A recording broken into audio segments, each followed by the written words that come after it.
What is it do you like about Coke? I love the smell of it. Is raw. It's raw every goddamn year. Yes, Man, Lord. serve 'em raw, goddammit. Subscribe to Serving It Raw and let's keep it all the way funky, uncut, raw. Serving it raw just like my boy Gutter Kane. Yes, Lord. You done tapped into Serving It Raw podcast. I am your host, Gutter Kane, the Gutter Man, the Pyrex Iron Chef. And today's special guest is a Bay Area hip-hop pioneer, an entrepreneur, an author, an independent music architect, and one half of one of the most influential groups to ever come out of San Francisco. From creating anthems that helped define an era to building businesses, publishing his life story, and continuing to release new music decades later, his journey represents resilience, evolution, and staying true to your roots while continue to grow. Servers, help me welcome to the show, Black C. What's going on, big dog? What's up with you, man? Oh man, just chilling, man. I just just glad and happy, man, to be able to tap in with you, bro. Like I've been a fan of your music for years. Followed your career, everything that you went through, not only on a street level, but what I'm saying, on a musical forefront, man. And I just want to be able to document your legacy a little bit deeper than the normal surface level that everybody seems to, question you on. Man, it's love. Let's get it. All right. So I know everybody knows the name RBL Posse, but very few people know the actual beginning. So, take me back to 91, before the records, before the recognition, before Don't Give Me No Bammer became a classic in the Bay. When did you and Mr. C come together? And when did you first realize that y'all weren't just making music, y'all was building something bigger than yourselves?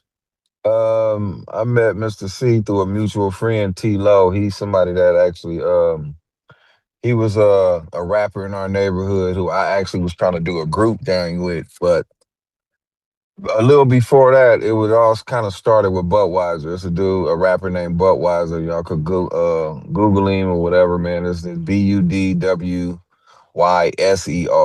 And Budweiser was the one that kind of introduced me as far as to the music by me wanting to get me to invest in him. I had just got out of Log Cabin Ranch out in La Honda, California. That's a boys encampment. Like if you try to, it's like an option for instead of going to the youth authority. Like, if a lot of people don't know, California Youth Authority is sort of like a little mini penitentiary for juveniles or whatever. So if you had a little money, was able to get a lawyer to get me to the boys ranch. So it's more like a camp, where you hang out. So I got out of there around 91. I mean, 89, 90.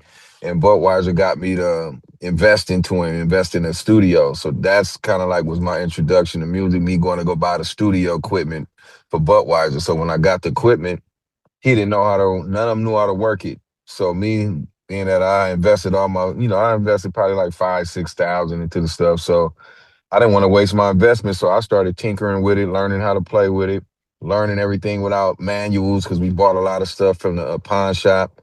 And from there, T-Lo, my brother, Baby Dre, all them, Budweiser, they was the rappers. I wasn't even thinking about rapping at the time. I became a DJ by default. Pretty much, DJ / producer by default. So, and then it went from there to one day they wasn't coming in the studio. So I ended up tinkering one of my beats. It was actually the beat that we added on the back of Lesson to Be Learned, the You're a Customer by EPMD. That beat, I made a song called What About My Niggas, where I named all my homies. And that was like my hit. Everybody loved it. And I took Too Short advice when he said, man, you name everybody in the neighborhood, they gonna play it. So I named a lot of people in my neighborhood and they ended up playing it. And what happened was I made that. I had A Lesson to Be Learned. I had the More Like an Orgy that's on there. I had them songs already and I was finna actually be a solo artist, but then I got cold feet.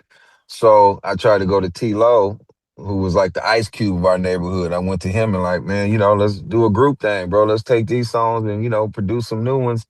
and me and you go do our thing. And he was just like, he didn't want to do it because he was hot at the time. So Okay. what he did was he was like, man, I got my girlfriend, bro. Her brother is dope. I bring him up there. That's all he do is sit and write.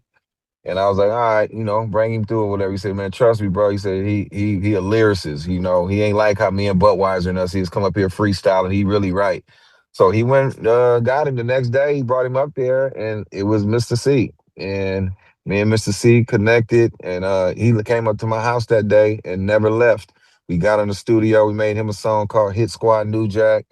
And we was called the Hit Squad before RBL, but then EPMD and them later on came with the name Hit Squad, so we had to change it. And T-Lo actually gave us the name too. He was like, bro, forget the Hit Squad, bro. Y'all ruthless by law. That's And it tight. stuck. Okay. And we didn't even know the name. We didn't even have a meaning for it. It just sounded dope. Like, okay, we ruthless by law. Within the laws, okay, well, whatever. It just sounded dope. You know They what I did. mean? Yeah, it did. I ain't gonna lie. I love that shit. I even love the fact that you shortened it, but I was like, even if you would have kept it Right. the whole shit. Yeah, that was tight. For sure. Now what was the chemistry between you and Mr. C like that made it work? I think it was that wasn't really tripping off of being like the star rapper. I was really into the beats and everything. And he wanted to rap. He wanted to be a star. Mr. C didn't mind taking the lead on the stage and being that kid. Like he was a ladies' man, and I was more in the backfield. I liked choreographing the album, doing the album covers, choreographing the song order. Executive producing the project more than rapping. Rapping was like third to me. He was like Okay. executive producer first, beat maker second, and then rapping. But he was rap. That's all he did was rap.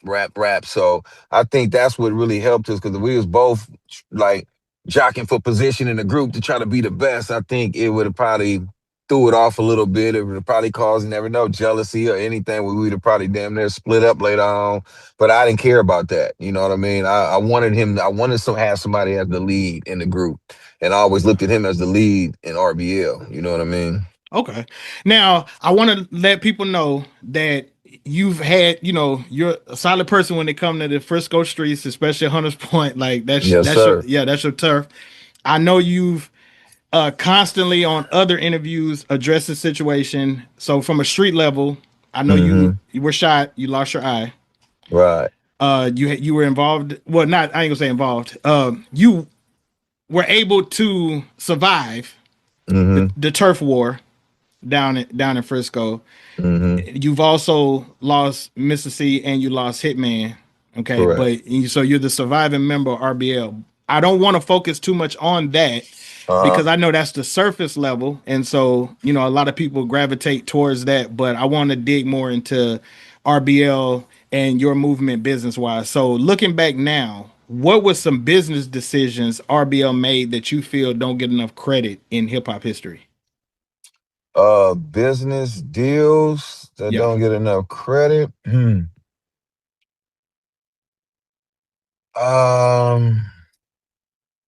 Because a lot of people talk independent rap today, mentioning Yeah, that's what I'm ownership saying. Because masters. that's what I'm thinking about. Really, we didn't really do too many. Only thing that we really did as far, because we stayed independent. You know what I mean? Well, we was independent after we went through Intermittent Records. And we put Intermittent on. We put them on. So I think we really get the credit for bringing the spotlight to Intermittent Records. I know for surely we did that because they were just like kind of a local one-stop music people over there, and a record label. Intermittent Records didn't really get that much shine, and they had a nice roster where they had us, they had Cool, IMP, Cool Nut, and them. They had Totally Insane. They was doing they had Dre Dog, aka Andre Nicotina at the time. Now they put out Master P's early stuff too. Master P and them. Well, they was just distributing it through the music people because there was two companies. It was the music people as the one stop where everybody was going through them, where they had like Too Short Old stuff was going through with all the Freaky Tale stuff and all that. You had all the Master P and them stuff. You had Delinquents, everybody. You know what I mean? Okay. Going through there. So it was that going on. And then that was Elliot Blaine running that. And then Elliot let his son Jason start a record label there because a lot of us rappers was coming through there getting distribution. through them Gotcha. as a one stop to where they can send everything out. So he started the label. And he was trying to get it, he could have been like the death row. Like if he would have spent money and not been on coke and getting high and doing like blowing the budgets and all that, he actually, if he would have really focused, he could have did his thing for real, man, and really like been like death row before death row in them. You know what I mean? Because he had access to us, C-A-Wall and them, C-Boy and all them. He was working with St. Charles, E40 and them, Uncle and them, and like he was dealing with a lot of people. So, but he just wasn't paying nobody. He didn't want to pay. You doing hella good. He want to keep all the money. And during that time, if you sign with him, you he maybe have 3 months to pay you. So he accumulating all these sales. We selling. And he maybe sold 50, 60, 70,000 units within them 3, 4 months. But then he owing us, maybe $5 times that much. So and he didn't want to pay it, Gotcha. because he blew a Okay. lot of the dough, and I think that's what hurt him in the end, man. It really, just messed him up. But I think we put a lot of shine on them, man. We gave them the limelight, the spotlight rather, and yeah, I believe that was really one of the things that people that we don't really get respect for putting the shine on in a minute because they start doing the barbecues, and we was his claim to fame. It wasn't nobody on his label that was doing better than RBL Posse, at the time. Yeah. So we was Was able to. was Mhm. there any lessons from those days that still apply to independent artists today? Like, is there anything that they can take from y'all journey and the stuff y'all did? Because y'all was selling shit out the trunk. I mean, but Yeah, The Bay Area has a hustle that's like I feel like is unmatched in a sense yeah, when it yeah. comes to independent. I believe the only thing I would say for them to take from it is just really like artists can't get mad at labels when you ain't going over your paperwork, because what we do is they'll dangle that carrot in front of your face, and if you starve, you're a starving artist. They might say, man, we'll sign you for, like, we only signed for 10,000 at the time, and Oh, really what I was looking at, I had brought 5,000 cassettes over there, and he like, man, I'm gonna cash you out $5 a piece on those. So that's 25,000. I'm gonna throw an extra 10,000 on the top to sign for you to sign. So I'm looking at it as 35,000, and really the 25 was mine anyway. So I signed to get that extra 10 because all I was thinking about was going back to the block and hustle. So, and he did tell us, I will give him credit that he said, man, get y'all lawyer, go over the contract, make sure it's right. And I'm just like, man, I don't even care. I can do this music up and down, left and right. I drop an album next week or whatever. It was easy to me. So I was just like, I didn't care what the terms was at the time. And we signed, get that money, and it's our fault, really. We got into a shitty deal, and at the same time, it's like I see a lot of artists that do it and they get mad, like, man, nah, you got to, sort of like with Gucci Man and what's it called, Pooh Shiesty, you know what I oh mean? It's yeah. like you can't be mad, bro, when you signed it. You had time to get the lawyer to go over everything. You can't get mad and want to try to punk somebody out of a deal that you signed. And to me now, it's like looking back on that, I wish I'd have made sure my I's was dotted, T's was crossed, and everything, man, before I did that. And I could have definitely benefited from that. And actually went further with intermittent records because that caused the friction in our relationship. So when we got on it, when we were going to do the deal with Atlantic Records, it made it like it was just a messy deal. Everything was a mess. And we didn't want to help them out because they was trying to bring the label along behind us. And we was like, nah, we don't want nobody coming with us. Totally insane. Oh, IMP, we doing this on our own. We ain't doing a label deal. We nah. And mm, and and Craig Callman was with it too. He's like, you know what? We gonna cut. We ain't even gonna bring them because that's what he trying to do. And he hit us on the side like, hey, we interested in y'all. Jason Blaine's trying to bring the whole Intermittent Records, man. And I don't want the whole Intermittent. I just want to work with y'all. We like, oh hell. So we wouldn't shut that shit down and it got messy. You know what I mean? So we had to do a okay. buyout and the whole nine. But yeah, man, Okay. it was So read yeah, it them was damn nice. contracts. So that's Yes, read read them the contract. contracts. Okay. Mm-hmm. Now I want to talk about y'all single. To me, I feel it was a classic, obviously. But don't give me no Bammer. Mm-hmm. And so I know a lot of people see that record as a classic. And classics, usually become classics because they capture a moment in time. So why do you think Don't Give Me No Bammer still connects with people over 30 years later? I think first of all, it's just, I mean, cannabis culture. I mean, that's just off top. Just having a herb song, we came at a time when they were censoring everything. So I think us at the time we came out, the only person that had a weed song was like MC Pooh. He had fucking with Dank, and you had Cypress Hill was dabbling with it, but they didn't really, they didn't have it out like us. Don't give me no Bammer weed. You could just, they was talking about it in their raps or whatever. But I think just we was kind of like one of the pioneers of really just like fuck it, don't give me no Bammer weed. We don't smoke that shit. You know what I mean? So And and that's what I SFC. think did it. You know what I mean? I think that's what helped and what did it.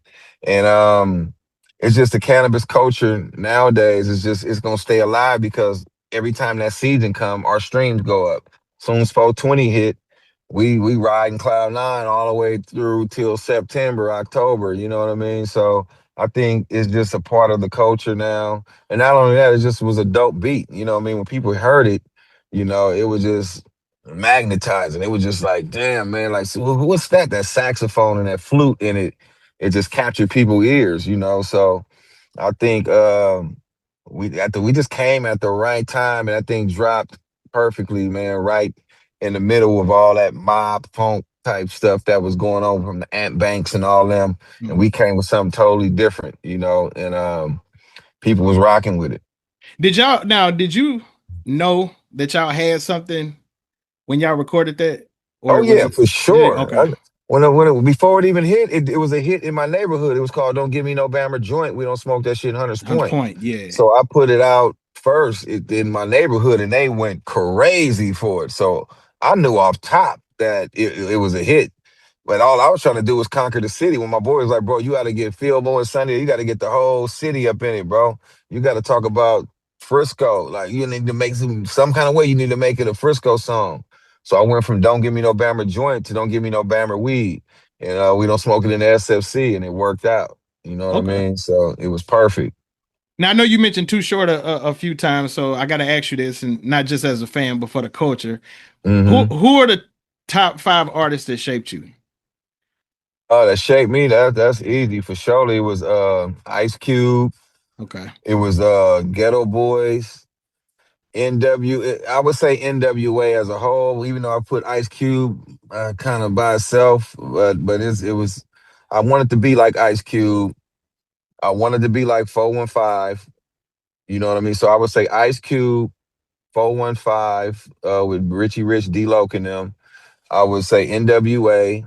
Okay. I would say I said the Ghetto Boys, and I would say IMP.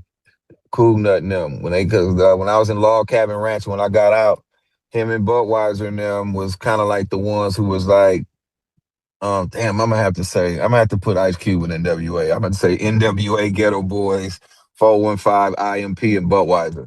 Because Okay. Budweiser was the one that he the one that kind of was showing me the ropes, and he was like a star in our neighborhood too. He was doing his thing, you know what I mean? And he don't get a lot of credit. So I gotta put Budweiser up there. But then was the groups that shaped RBL that made us who we is. I was trying to be like them. I was learning from them. I wanted to go to the studio where Cool Nut was recording at. So that's how I met TC. I know he was working with all the earlier Cool Nut stuff with the I'm Rolling and Scandalous and all that. So one thing that you've constantly and consistently done is document the culture through interviews, music, autobiographies, and your continued presence. You become one of the people preserving Bay Area history firsthand. So what was the moment when you realized that y'all are not just making history anymore, you're responsible for preserving it? You saying when did I actually know that? Yeah.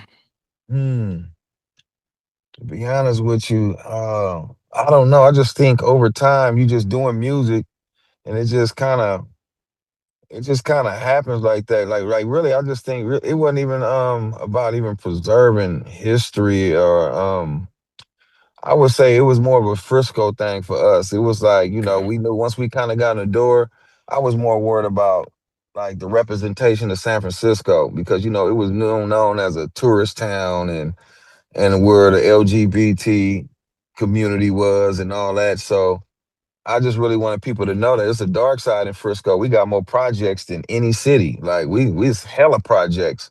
like in Frisco. So I mean, you would have to go out to Chicago and maybe, East Coast, Brooklyn and all them to try to even come close to what San Francisco got. So a lot of people just thought it was a tourist town. So my thing was getting in there and representing and making sure that Frisco legacy is represented right. You know what I mean? We just wasn't a tourist town, and we wasn't just LGBTQ community where you got the Castro district. Yeah, we got that, but it's a whole nother side out there, you know what I mean? That's in the city. And us being next to Oakland, Oakland was always seen as the Mecca of the Bay, which it is, and we had to fight for our position. We had to, go to shows and stand our ground and do what we had to do back in the days, and down to this day they respect us. Oakland respect Frisco, they respect Richmond. They respect the EPAs, the Vallejos now. We all done made our moves and put our stamp down on this Bay Area movement. So that's really what it was about to me. It wasn't necessarily a hip hop thing. But through hip hop, it was just always me trying to represent Frisco, man. That's why I wear this proudly, all the time. You ain't gonna see me wearing nothing else. But Yeah, I always if it ain't you know. SF, it's RBL. You know what I mean? Yeah, I always see you as some type of Giants, something. Yeah. I'm always Giants, maybe Niners here and there. I don't like the SF on the Niners, but it's gonna always be that Giants. I love that SF, man, and I'm gonna always, it's gonna always be that or RBL Posse gear, for sure. Okay, have you ever seen that movie Sucker Free City? Yeah, I seen it. I didn't really care for it. It was cool. Okay, I was It gonna was ask cool. you, was there how much of a accurate percentage? 10%. Damn. That wasn't no accurate, man. That was not Frisco. They had them talking different and all that. That was from a somebody else's perspective of San Francisco. But what I did respect about them was the fact that they had, saying Quinn, JT, a few people up in there. So that's the only thing I respected about it, that they did try to get a couple of locals, and try to give them a spot to, in it to I guess get their acting debut or whatever. Okay. Have you ever thought about doing a movie? Yeah, we're gonna do a movie on ours, on my book and everything. We're trying to get the doc going. The book is out, so now we're gonna go from the book to the documentary to the movie. Okay. Well, I do want to switch gears, and I actually want to talk about your autobiography, A Part of Survivor from the Block to the Booth.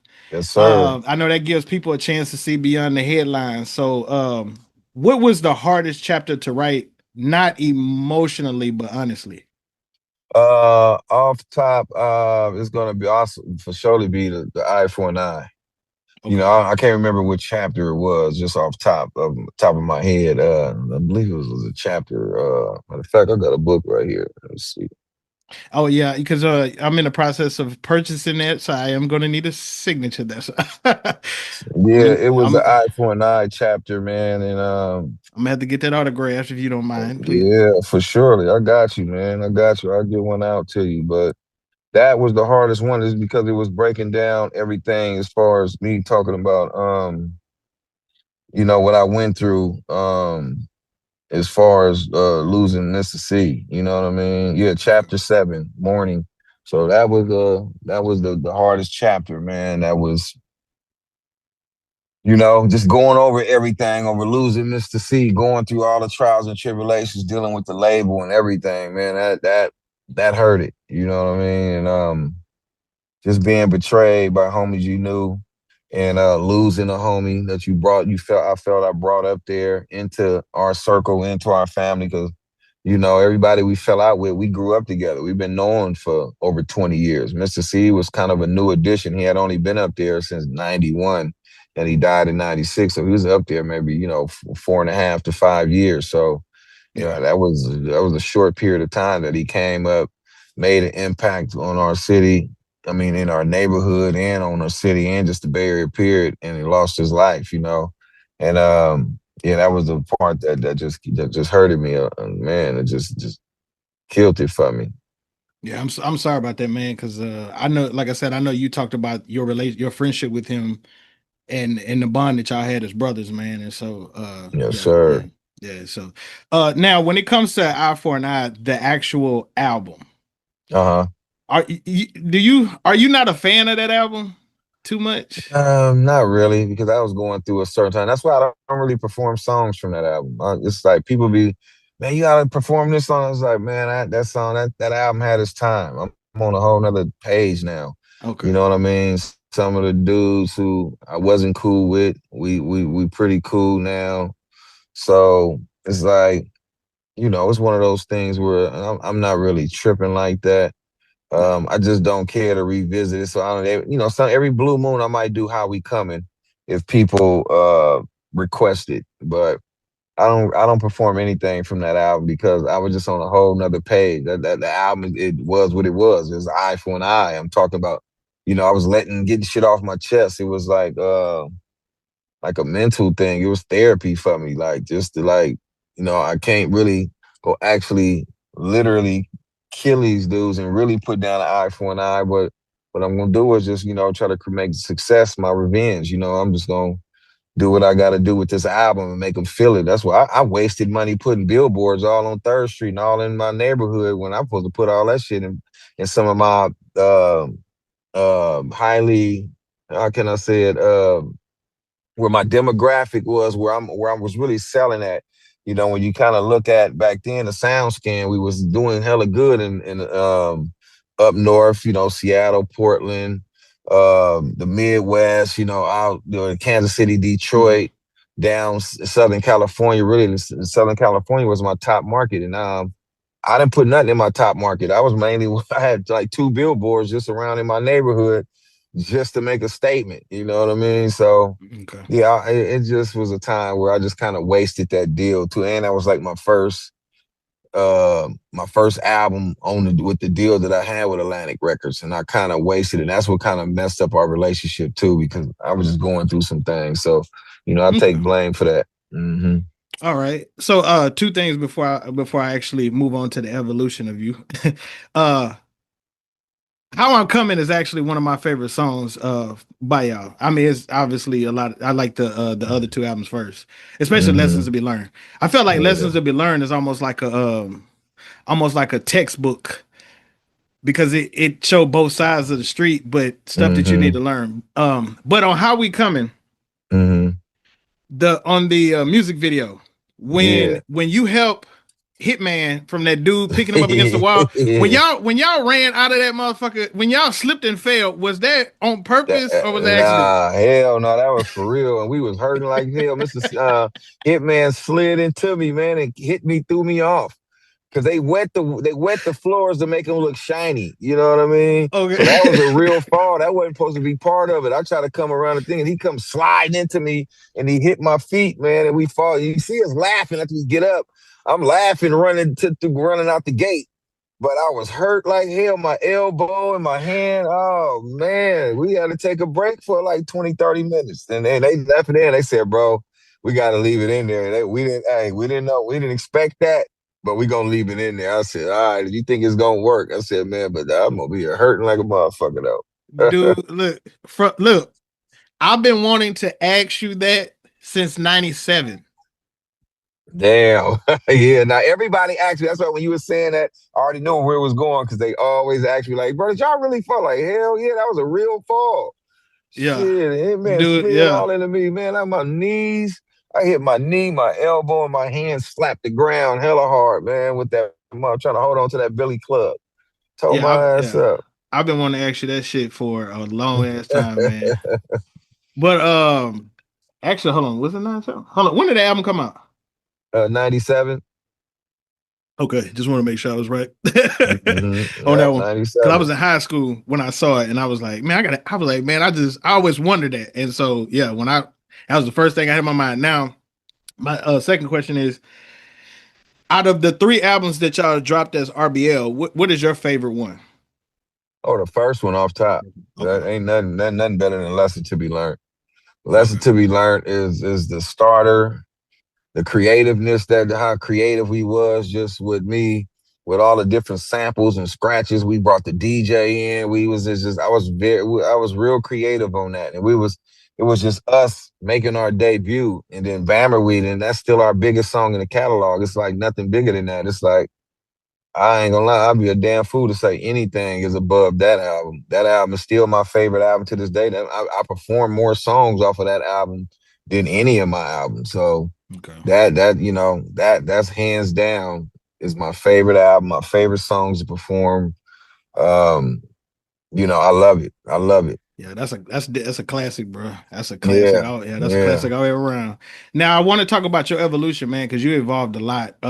You've continued to create, and so from the Black Album to Ruthless, Heavy in it, and now you got something to mob to. Right. How has that creative process changed from the 90s to today? It just got easier, So I think too, by getting easier, I was able to focus more on lyrics. I evolved. I feel like I evolved, especially since my 2020 album, really since my 2015 album, Still Ruthless. From Still Ruthless till this came out 2015. Then I damn near almost was about to semi-retired, and Larry June came and got me. Then in 2020, after I linked up with Larry June, I put out a Black Caesar. The Black Caesar, I think, was the start of me just being real Black Caesar, who I am today. I think that was the start.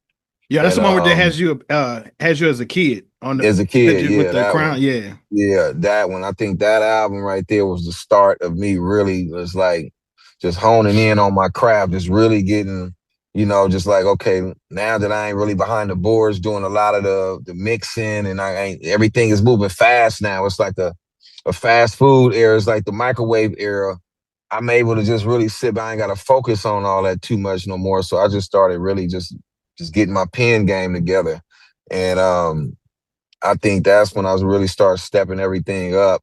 And from that album on till now, I just see the evolution with me just lyrically getting better and better and better. And a lot of people just noticing that. It's like, bro, it's like a lot of these older dudes is getting like, dude, they getting weaker. They ain't sounding bad. They ain't sounding as good. They doing it like, bro, but you get better. Like, you really rap. Like, man, I finally having fun. I used to do beats.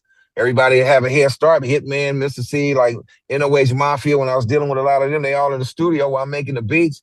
They in there freestyling. They sparring with each other, and I couldn't do it. I'm in there focused on the beat, trying to listen to them, finding out what fit with the beat, and then when it's time for me to write, they done already got everything done. So now I got to go home, and the beat already been looping in my head. So I couldn't really write because I've been hearing it all day, looping over and over. So I just kind of get it done. So I couldn't really focus on myself lyrically, even though I got some pretty good ones in, but I always wrote last. All of them got their stuff out the way. Mr. C, Hitman, NOH. Every time I dealt with them, they got their stuff done as I was making the beat. And I had to go home and marinate on it. So I think I just, I evolved a whole lot, man, with my pen game. What kind of motivates you now? Because you got a hell of a chemistry with is it Joe Frisco? Yeah, Joe Frisco. Yeah, man, that's my guy. Man, look, the album that y'all the Ruthless. Yeah, the Ruthless one. Yeah. I like how y'all sampled like the Ruthless joints, but making it more like Frisco beat mob shit. Like, yeah, that shit was cold. Yeah, man. Especially the Audi 5000. That's my shit. Oh, yeah. Joe, everybody wondered, like, man, why did you do an album with somebody who unknown? And all? It was just like, man, Joe brought something to the table. Joe woke it up for me. It was like, I don't care how big you is. That didn't mean that to me. Everybody like, you should have did an album with Yuck Mafia. You should have did an album with Sibo. Why you didn't do an album? Like, bro, the thing with me is you got to be easy to work with. And you got to be bringing something to the table. Not only just lyrically, a lot of these rappers be divas, and I don't want to deal with them. That's why even, I don't want to skip too far ahead, but just with me and Keith the Sneak, he easy to work with. He was easy, just a rapper. He like my partner, and he wasn't a diva when it came to the music. So it's easy to do an album with him. Same way it was with Joe Fresco. It don't matter how big you is, even if I'm not gonna gain nothing. But what I did gain was he came to the table with a lot of producers. He had singers that helped move my current albums. Like everybody I'm pretty much dealing with, from producers to everything, is a lot of people that came through Joe Fresco pipeline. And that's what I appreciated about him. He brought something to the table, and he dope. And if I let him know, like, I don't like that verse, bro, I don't like that hook, he gonna go back to the drawing board. He gonna be like, all right, for sure. I trust your decision. I trust the way you move with Black. And you big bro, whatever you say. He gonna go back and reshape it, redo it. You know, if I tell him like, nah, we gotta thug it out on this, bro. That's too soft. I don't want that. You know, we gonna go this way. Yeah, I want you to send, bro. You got that Easy E type voice. I want some more of that. Give me some of that for this room. That's what he did, you know, and that's what I love about him, man. And to this day, you know, me and him had long conversations on the phone. I could chew his ass out about something, and he's all right, big bro, you right. And we good. We back talking shit the next day. He don't take it to heart and get all mad about it and act like a diva and shit. So that's one thing that's good about it. So yeah, we gonna bring part 2 back. We just told them like, bro, everybody gotta go work on themselves, try to get their weight up a little bit, and then we gonna revisit this shit and going to do another one. So we've been throwing stuff to the side that we gonna use. We trying to, you know, I told them, man, we set the bar high with that one. We can't just throw nothing in the album there because that album is hard as hell. You know? Hell yeah. That's It's a hell of a hard. project. Yeah. That's a It's hell of a dope, project. man. Dope ass project. One of my favorites right now. One of my favorites. Yeah, even down to the music video, man, and shit. Like just everything. Yeah. The way I did it. Now I know a lot of people talk about what's happening after the spotlight. And you've had a chance to build Right Way Productions. And I know you've continued creating opportunities outside of simply being an artist. So when you look at yourself today, do you see yourself more of an artist, a businessman, a mentor, or a historian? Shit, or all of the above? You say you got artist, businessman, mentor, or historian? I would have to take for surely businessman. And a mentor for sure. Those two. I'm an artist too, but I think the other two, I'm more of that nowadays than anything, you know, because I got a lot of young guns up under me who that's all they call me, just trying to find out something. They milking my brain for information and know-how. What should I do, black, this and that. So I would say a mentor and a businessman because that's what I always loved was the behind the scenes part. Like I said, I always loved executive producing. You know, I always was behind the scenes doing that. So those two first, you know. Historian, not so much. I mean, I know a little something about the game and all that, but I don't look at myself as a historian. Not like I respect somebody like my boy Lord Rab at No Vultures, but man, it's people like them who remember a lot of the older rappers from back in the days. Like I ain't gonna lie, it's a lot of shit I'll be forgetting about until it actually come up in the conversation. It ain't just stored in my brain. You know what I mean? Until somebody bring it up. But yeah, mentor for sure, the businessman. I say more of those two than anything. Artists would probably be third, you know, behind those two. You know. Okay. Right Way Productions covers what all entails in that? Like what all does that cover? Right Way is the label, and it's really was my production company. It started off as my production company, and then it turned into a label because I was doing all the beats for RBL. So it started off as the Right Way Productions, just producing. And then when we got a hold of Hitman, that was actually when it first turned into the Right Way Productions record label. And it was just based on us trying to do everything the right way. You know what I mean? Just like, man, we ain't finna cut no corners when it comes to mixing, when it comes to doing merchandise, when it comes to promoting, when it comes to doing anything, we doing everything the right way. And it's just all about, it's just something we just feel like I just felt like I just want to live by. We want doing everything the right way. Even just in life, we ain't trying to be out here doing nothing that's going to send us and have us in jail or looking boozy as hell. So we like, man, we try to do everything the right way, everything. So we live by that. And that's why I always kept it simple. Always, you know, kept it to the point where it's like, you know, we gonna get out here, do our thing, and represent this shield. You know, like it, not like, you know, like I said. That's why even with the logo making, like I was saying, I never wanted to do it like some of these other dudes where they had triple beams and have drugs and all that stuff, and you know, these weird label names and all that. Mine, I always try to keep it simple. Wanted to look like Priority or Def Jam or something, just real simple and to the point, the right way. So, and I live by that. What's your what accomplishment are you proudest of that has nothing to do with record sales?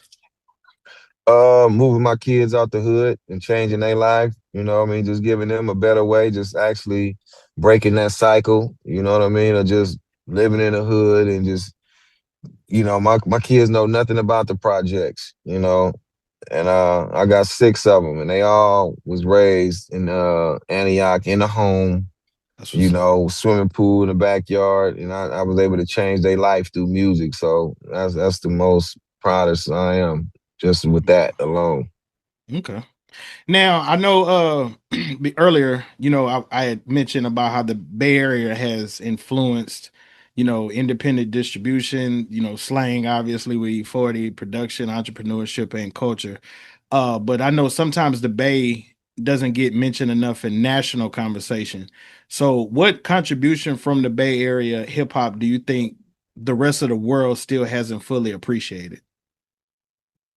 What contributions from the Bay that the world hasn't appreciated? I Yeah, don't know. fully, just fully. I just think the like you said earlier, the independent game. The independent game. Now that it's coming around. Now everybody have to get independent. Now they starting to see, and we gotta jump on them on that. That's why one of the biggest independent labels is right smack dab in the Bay, which is Empire. We've been doing it out the trunk. Some people had to make adjustments, like people from the South, and well, some of the South was independent too because P and them brought the game down there. They learned it. But a lot of the East Coast dudes, a lot of the dudes from even Southern California, a lot of them, they was used to going into them big labels. They had labels in their city, in their area. You had a lot of the Capitol Records and all that stuff down there in LA. You had the Def Jams and all that on the East Coast. So a lot of them labels, a lot of them artists was able to go in and get deals, and they got spoiled with them deals. So when they stripped them deals away, they don't know what to do. They running around now with like chickens with their heads cut off. We didn't care about the deals. So when we did get the deals, it was like, okay, it was cool. We'll get our little advance, do our thing. But as soon as they start acting funny, we don't give a fuck. We gonna go back to the trunk. You ain't gonna shelf us. They can get shelved and you won't hear about them for years. Atlantic tried to do me like that once I did that album, I tried to go get my budget. They wanted me to do a single. I'm like, man, I don't do like we don't do singles. We need a single before we open up the budget. I'm like, man, I don't want to. I work on albums. I can't just give you a single right now. Gotcha. And they was just like, well, we'll give you a budget for the single. So they gave me 10,000. I put together a single. They didn't like it, so I told them give me some money. They gave me another 6,000. I did another song. They didn't really care for it. They like, this is. It was just a little too. It was street. It was. And I ain't gonna lie. I kind of did it on purpose because they was pissing me off. So when they did that, they didn't want to open up the budget. And they just like, yeah, well, we can't agree to anything. So I said, well, y'all, I had a mandatory second album. They didn't want me to do the second album. They had to pay me $175,000 to then have me walk away. They tried not to do it. They tried to put me on the show. And I got my lawyers and the shit on them. And then I went independent. Like the next week I used them songs I got from them. Mm-hmm. And then I start working on a whole nother album. We put out that fucking Hostile Takeover. You know what I mean? I end up, that came out in 99, I think it was. Like we put out Hitman shit in 99, and right behind that, we did the bootlegs and bass shit to buy some time. We put that out. Then we did the H2O Hitman, that came out in 99. In 2000, we did the the Hostile Takeover. I was like, man, we not finna sit around. Hell no. Sue us if you want to. I don't give a fuck. We independent. We don't gotta count on y'all, man. You know what I mean? What's your favorite solo project from yourself? My favorite solo would be 70s Baby. 70s Baby. Okay. 70s Baby. That came out in 2012. Was that 2012 or 08? I'm getting the years mixed. I think it was 08. I believe it was 08. Because I thought 2012 was when Still Ruthless came out. 2000. You're right. So it's 08. Okay. Yeah. Okay. Still Ruthless came out 12. 08 was 70s Baby. So yeah, 70s Baby is my favorite. And then the new one is probably gonna be right up there with it. This new one I got, man, I'm gonna drop called Top Hat Music. That's up there, man. That's okay. When does that come out? That's my thing. That dropping in August. Yeah, it was ready. It was about to drop this month, but then me and Keith, we put some pep in our step, and we start moving that up. So I said, let me hold off. I don't want to drop this before it. I don't want no distraction. I want to get this Keek out, and then I'll worry about my album, because I think my album will benefit more piggybacking off the Me and Keek album. You know, so that's what we doing. Shout out to Keek the Sneak, man. Yes, sir, my Yeah, boy. Okay, well, you know, I don't like ending with what's next because this platform is about documenting legacies. And so when it's all Yes, said and sir. done and somebody finds your story years from now, what do you want them to understand about your contribution to the culture?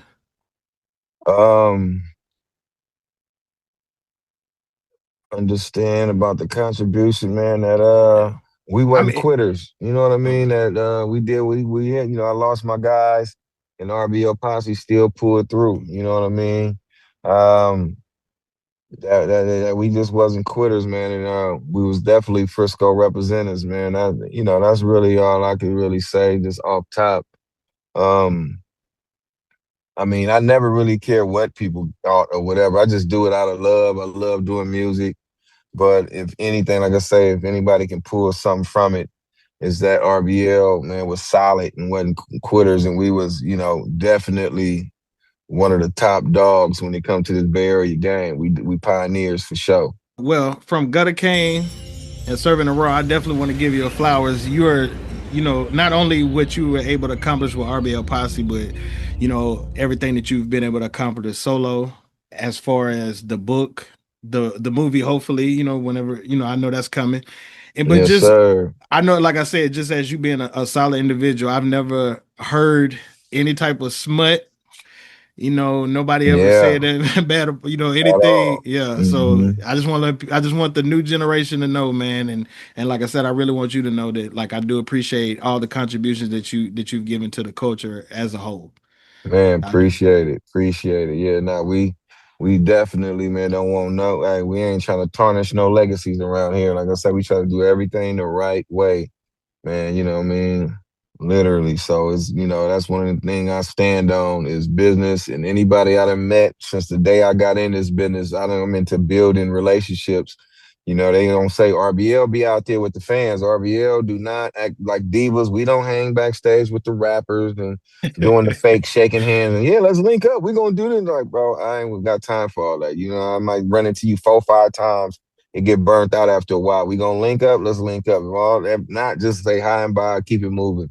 You know, we hang with the fans. We rock with the fans, man. And like I said, we just too real for this industry. Like I always been like that. Like, man, I rock with who rocking with me, and that's the fans, bro. Like without them is no me. So I always have time. I will sit out for hours in the crowd, signing autographs, taking pictures.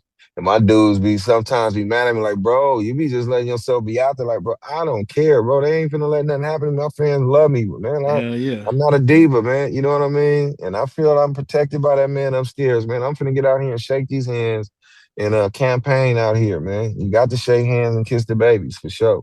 Already. Well, before I let you go, I have this my bonus segment, you know, called White Lines. Got to keep it cocaine themed. But Right. basically, I ask some questions, and then you just give me the first answer that comes in mind. Quick answers, no filters. First thing that comes to the mind. All right, Mm-hmm. all right. Most underrated city for talent. San Francisco.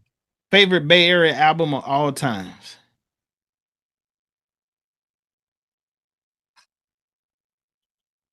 Damn.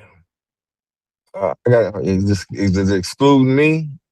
No, you can That's put on, yourself. No, you can put oh, yourself in. solo. It says just favorite Bay Area Oh, album. lesson to Okay. be learned. I mean, come Let's on. be okay. And I ain't gonna uh lie, I was gonna say Mr. Flamboyant. I love E40. I liked it that too, but I'm going with Lesson to be learned. already. One artist from today's generation you respect. Larry June. Larry June. Best studio session you ever experienced. Enhancer the day we was working on I Got My Nine. Okay. Ooh. Okay. One RBL Posse song No, no, everybody no, no. Let me no. scratch that. The Okay. day we worked on A Lesson to be Learned in TC studio. Okay.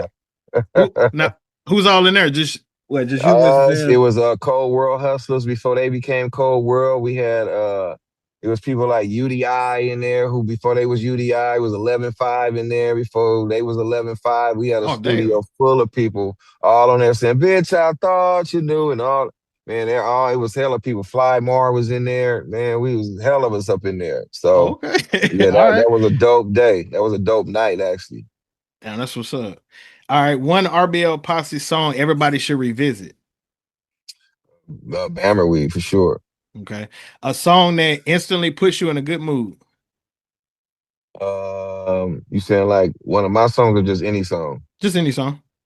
Just a song that instantly puts you in a good mood. Oh, what's the name of the song, man?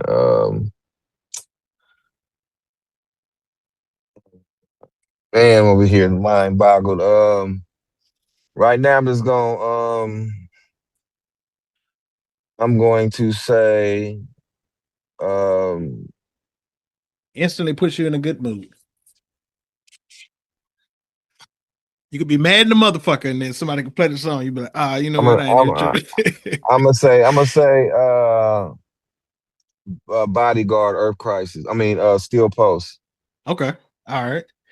One thing people completely misunderstand about Black Sea. They think I'm mean as hell because I got a Popeye squint because I lost my eye. But I I'm ain't gonna hella lie. cool. I thought you was mean as a motherfucker too, dog.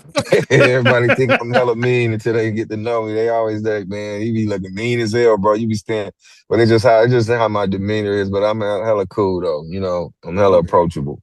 Yeah, I saw you on how we coming because you had that first verse and shit, nigga. I was like, man, this nigga probably like he'll just whoop somebody's ass, man. For sure. You know, If Heavy in It was a movie, what genre would it be? well, whatever the same genre that we would have, Menace to Society and Colors in. Okay, so that was like I think that was like shit. Was it drama and action or some shit? Gangster drama and A gangster action. action, yeah, gangster Yeah. drama. Whatever Let's see. that be, yeah, it'll be in that. It'll be in that with it'll Up in be in there there with with the Boys in the Hood and Minister Society. You know, things of that nature. You know, Belly, Paid in Full. Yeah. All right, one Bay Area legend that deserves a Hollywood film. I would say E40 for sure. I like their story. Of course, Too Short, but I think he already got enough stuff. I think, damn, it'll be out of Too Short and E40, man. Too Short got a good one too, though. Cause he's shit. Damn. I'm gonna go with E40. I'm gonna go with E40. Okay. What's harder, staying relevant or staying authentic? Staying relevant. Okay. One word that describes Mr. C. Charismatic, funny, charismatic. Charismatic. One word that describes Hitman. Hitman, man. I would say, man, and that fucking jokester, man.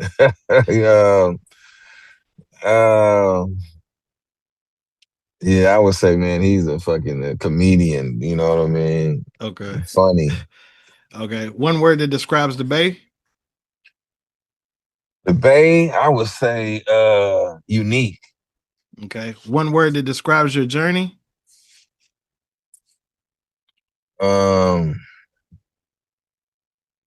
How can I say that word? Perseverance. How you say it? Okay, because I was gonna say survivalist. Okay. Yeah. And then the last one. What word that one word that describes your legacy? That's probably be survival. Yeah, it would definitely be survivalist, man. You know what I mean? For sure. All righty, man. Well, hey, look, I want to give a huge shout out to Black C for coming through, man, sharing his story, his wisdom, and giving us a deeper look into his legacy behind the music. What I appreciate most about this conversation that it wasn't just about records; it was about your perseverance. Right, perseverance. Yeah, that's how you say it, right? Yeah, ownership, growth, and just preserving a culture that to me, I feel like you help shape a generations. It's like I said, when we talk about Frisco, there's no other, like, y'all are the epitome of San Francisco. Real talk. Yeah. Real talk. But to all the servers, man, I want to thank y'all for constantly supporting me. If you rock with this episode, make sure you hit that like and subscribe button, man. Follow us on Instagram. I got new episodes dropping every Wednesday and on our streaming platforms. So stay locked in, and we'll catch y'all next week. Peace. Yes, Lord.